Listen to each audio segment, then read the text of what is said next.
कई विश्वासियों के साथ ये चीज़ होने लग जाती है कि हम बहुत अच्छा एक वचन सुनते हैं, हम प्रचारकों को सुनते हैं, वर्ड ऑफ गॉड सुनते हैं और हम एक विश्वास में आते हैं, पर छोटी से छोटी कोई प्रलोभन हमारे जीवन में आ जाती है तो हम उस विश्वास में खड़े नहीं ऊपर उतर पाते और हम प्रलोभन में गिर जाते हैं।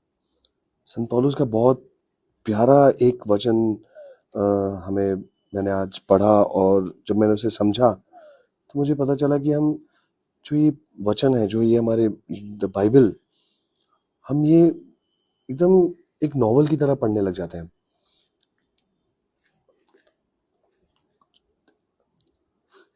ये ग्लिच नहीं है, मैंने पूरी बात करी बट आपको सुनाई नहीं दे रही। संत पौलुस ऐसा ही कुछ कहना चाह रहा है। रोमियो के पत्र में जब हम पढ़ते हैं अध्याय 10 पद संख्या 17, उसमें संत पौलुस कहना चाह रहा है, इस प्रकार विश्वास उत्पन्न होता है। किस प्रकार विश्वास उत्पन्न होता है? सुनने से विश्वास उत्पन्न होता है और जो सुना जाता है वह मसीह का वचन है। दैट मीन्स जो सुना जाता है, वचन सुनने को बोला गया है, मतलब विश्वास तब उत्पन्न होता है जब हम वचन सुनते हैं। अभी थोड़ी देर पहले जो ग्लिच का मैंने आपको बताया वो ग्लिच नहीं था, वो आप सुन ही नहीं पाए।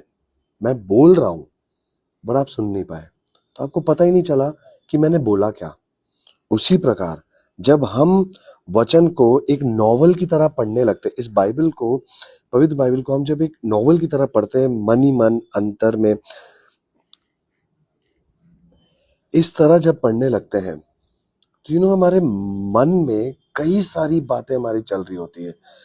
कई सारे जॉब वालों के लिए जॉब की टेंशन होती है, स्कूल गोइंग स्टूडेंट्स के लिए स्कूल के कोई प्रोजेक्ट्स का, वो हाउस वाइफ के लिए हाउस का टेंशन होता है। तो कई सारी चीजें माइंड में अपने चलते रहती। तो जब ये वचन आप पढ़ रहे होते हो तो ये सब चीजें उस सारी टेंशनों के बीच में जाके फंस जाती है।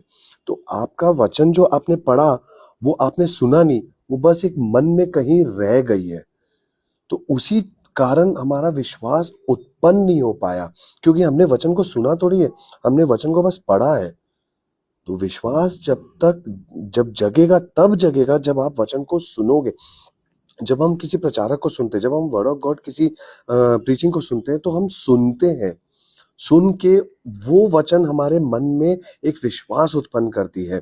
उसी तरह जब हम बाइबल पढ़ते हैं, हम बस पढ़ते हैं तो विश्वास उत्पन्न नहीं होता है, और उस कारण वो विश्वास एक पौधा, मतलब वो बीज एक बो नहीं होता है, वो बोआ नहीं जाता है, और जब उसको फल देने की बारी आती तो वो फल नहीं उत्पन्न कर पाता है, वो उजड़ चुका होता रहता है, वो गायब हो चुका रहता है।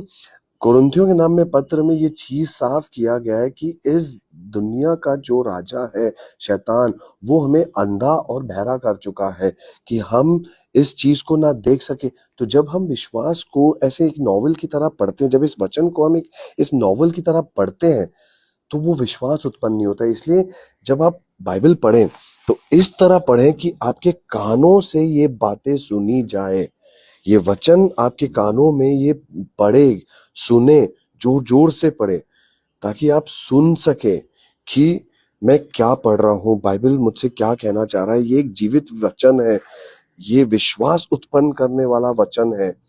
तो जब हम इसे सुनते हैं तब हमारे अंदर में विश्वास का वो पेड़, वो पौधा, वो बीज बोले जा सकते हैं कि वो बीज हम बोना शुरू करते हैं। और जब रोज अपने दैनिक जीवन में वो वचन हम बार बार दोहराते हैं, और जब प्रभु के साथ हम समय बिताते हैं, तो उस वचन में पवित्र आत्मा के द्वारा उसको हम सिंचाई करते हैं। सिंचाई करते करते तब एक समय आता है कि जब वो वचन एक विश्वास, एक पेड़ बन चुका रहता है और उस पे फल उत्पन्न होते हैं। तो मेरे भाई और बहनों, इस बात का गौर करना कि जब भी हम वचन पढ़े तो इस तरह पढ़े कि हम अपने कानों से उसे सुन सके, सुनकर हमारा विश्वास उससे उत्पन्न हो सके, और समय दे। एक ये इंस्टेंट कॉफी मशीन नहीं है कि आपने बटन प्रेस किया और आपके हाथ में वो कॉफी की कप आ गया।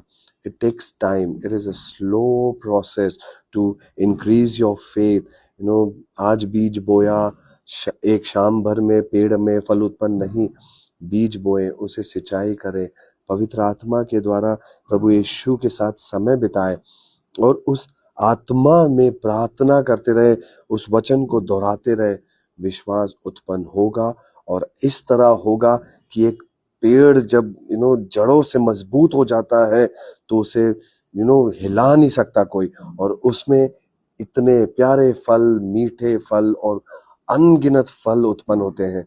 उसी तरह प्रभु में रहें, विश्वासी रहें, फल उत्पन्न होगा।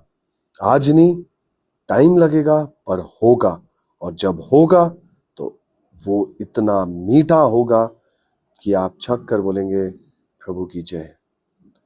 Stay blessed, stay in Jesus, amen.